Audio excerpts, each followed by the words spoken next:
if I say on the whole the bar scene. And now currently, what would like to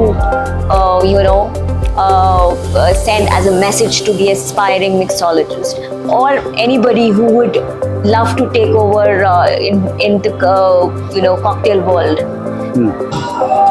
Like I mentioned earlier on, I think the cocktail excitement or the bar culture excitement is tremendous. And this is not just in India, I think it's a global thing. Even bartenders bars have started to connect really, really strongly as a fraternity across the globe. So these whole exchange of bar takeovers, a lot of bar shows happening across, there's a lot of education happening in the space, so I think the industry as a whole is also now moving on to the next level. Yeah. From an education point of view, from an awareness point of view, from a lot of sharing of knowledge and culture point of view. So all of these things are happening. At the same time, what it is also doing is, it is also taking the consumer along with it. Yeah. So now we see a great amount of consumers, especially in India, would like to come sit here and interact with the bartender, right? They like to read a good menu.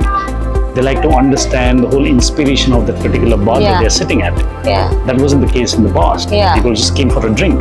But now it's not just a drink. They want to know whether the place has the right vibe, whether the place plays the right kind of music, whether the bartender is interactive enough, is the menu well curated, in the story of the drink, is it something that kind of creates that excitement within the consumer?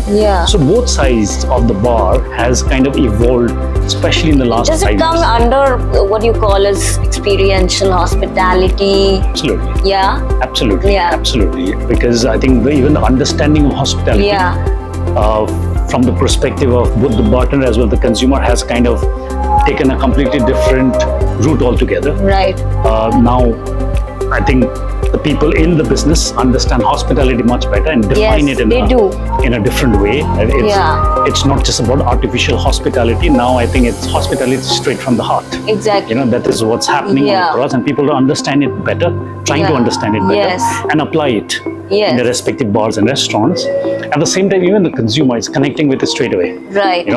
Especially in this part of the world. Let's say when I started bartending or when I started as a hotelier, people were always, as a guest, you would always consider yourself a little above where your server or your bartender was. But now we are at the same level. Okay. Right? So it's human to human. Yeah. And I think that understanding is coming from the consumer side as well. It is. And there's a great amount of research. I think that understanding is also developed. Totally. It's the connect, right? Yeah. And it's more global now. Yes. That's how I would like to probably put it. So YANGDUP, do you think Indian consumers are, shifting away from dark spirits like whiskey and, maybe on the same league? No, not really. I think there isn't a shift between light and dark spirits or the other way around. I think consumers are growing. The market is getting bigger. So, while there is a great amount of gin that is coming to the market, let's say light spirit, even something like a silver tequila rage is going on. But despite of all this, you would see that there is still a lot of space for new whiskeys, right? People or brands are creating more extension of their whiskey offerings. And the numbers in terms of market share for whiskey, I think more or less remains the same, which means that it has not gone down, but it's remained very, very constant, or in fact even better. So I don't think there is a shift from a light spirit to a dark spirit. I don't think so. I think consumers are just maturing. Like most youngsters will start with something light, easy, and then as they progress in terms of their drinking experiences, they mature and they develop a palate for something. They could just stick to a lighter spirit, or they might also move on to drinking something which is more mature or which has got a lot of more character in it. So I don't think there is any shift towards any particular type of spirit. Yes, between certain times you will see a lot of noise being made either by a rum or a tequila or sometimes by gin. So that is always going to be there. Yeah. So my magazine is called ABLAZZE. ABLAZZE means personal identity connecting to personality. It means blazing fire. So if I throw this question to you, what would ablaze in your cocktail world mean to you, and maybe a drink that you would represent to our magazine's theme? Blaze to me, or ablaze to me, purely would be from a hospitality professional point of view. Definitely the smile on your face, combined with a beautiful martini, which is called the Mountain Martini. Yeah. Which I'm going to fix it and show it to you. Okay. So you've traveled around the world as well. I would like to know, globally, the bartending concept different from India. How is it different from India? Is it perceived different as well? And how is it moved along? I think the bartending concept, there isn't much of a difference. It remains the same wherever you go, because let's understand this, that whether it's bartending, serving or cooking, we are all part of the hospitality industry. So the hospitality remains the same, right? The style of bartending, the basics, the foundation of bartending also remains the same. Of course, with each individual bartender, whether in India or anywhere outside of India, will develop their own style in terms of what kind of makes them comfortable, and they will have their own, let's say, personality to bring in to the whole concept. So that defines how each person is different. It's not based on the country or where they come from. It is purely based on the person as a person. But having said that, what would you find different in India is that while there is great amount of talent and knowledge here, I think we are still at a very early stage when it comes to bartending. And one of the things that we strongly lack in this part of the world is still a lot of exposure for our bartenders, right? Yes. And I think that is something which is missing at this point in time, but it is getting better and it is growing at a very fast pace. Yeah.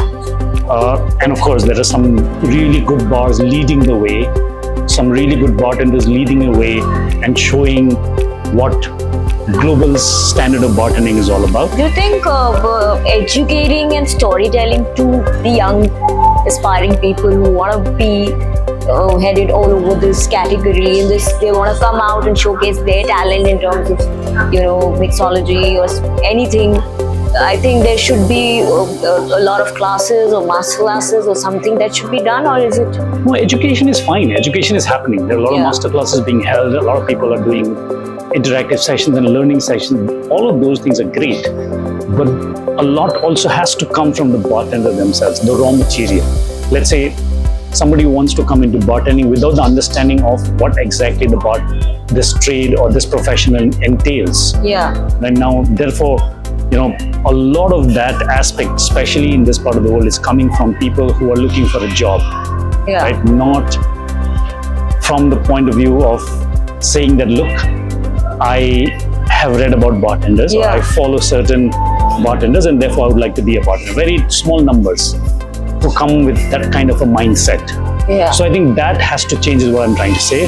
And that will change because it will take a little time. If you look at the whole concept of bars and cocktails and bartending, it's a fairly new concept, a new phenomenon in this part of the world. So I think it will take a little while, but that's where we are lagging behind. If you ask me honestly, the difference between global bartending and Indian scene, I think that's where we're lacking behind, but we are catching up very, very quickly. Yeah. So also I'd like to I'd like you to share some of your future projects or your upcoming, workshops or anything that is events that, I can share it with my viewers, and your plans and travel plans, your next, maybe a bar that you're opening, maybe we don't know about it. We'd like to share it with our in fact, we just opened a bar in Kathmandu last week. Okay. So that's our newest baby. Okay. And I think that will keep us busy for the next 6 months. Right. A lot of visits happening, a lot of trainings happening. Also trying to figure out our programming for the bar. So that will keep us busy at least for the next 6 months. And apart from that, there is no specific plan. Between me and my partner, we actually love to go with the flow. Okay. So we don't have any specific plan. While anything of course, you'd like to explore, you think? We definitely like to explore more bars across India or maybe even outside of India. Yeah. But we don't really go after it too much. We are not so ambitious also. We like to enjoy the moment. And any place that you'd like to travel that you think that it's really in the bucket list? I would like to do a good tour of Australia, Australia. New Zealand, Australia, that side. Yeah. Because between Europe, America, Asia, there's been a lot of travel that's happened. But I would like to see what's so different about that part of the world. Okay. So the last thing I want to ask, out of Brook, Sidecar, and Cocktails and Dream Speakeasy, pick one. Cocktails and Dream Speakeasy. Wow. Okay, so we end the chat here. So YANGDUP, LAMA, with this, what are you going to make for me now? You asked me this question about what is that blaze, or your magazine stands for this whole idea of ablaze. Yeah. Blaze. Yeah. And I mentioned that especially in the field of botany Yes. or hospitality, I think it comes or starts with a smile. Yeah. And what better than combining that smile with a beautiful mountain martini, nice and cold, Lovely. soothing mountain martini. Lovely. And that's exactly what I'm going to make over here. Yeah. I'm going to start with the ice, which is the most important ingredient. Tea, right now, peak summers. Yes.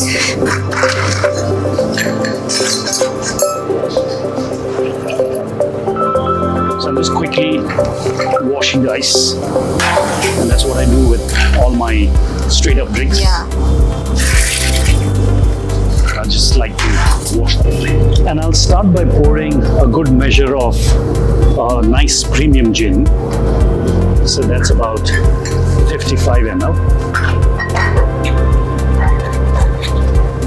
And what I have with me over here is a mountain or a Himalayan juniper vermouth. So, in a martini, the classic martini is gin and vermouth, a dry vermouth. Oh, wow. This one is infused with the Himalayan juniper. Very enduring. And thing, it's, I yeah, must and say. it's very nice and flavorful. It's very Yeah. aromatic.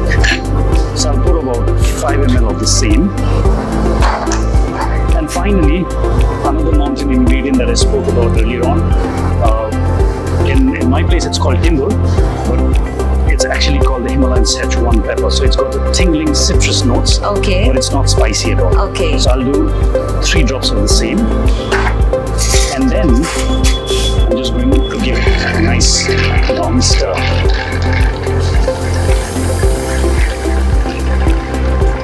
This is definitely one of the must-try drinks. Really?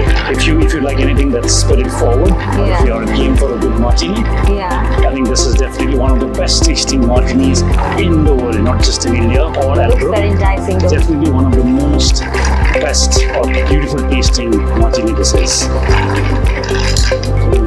Aroma is really Yeah. nice. How lovely, yeah.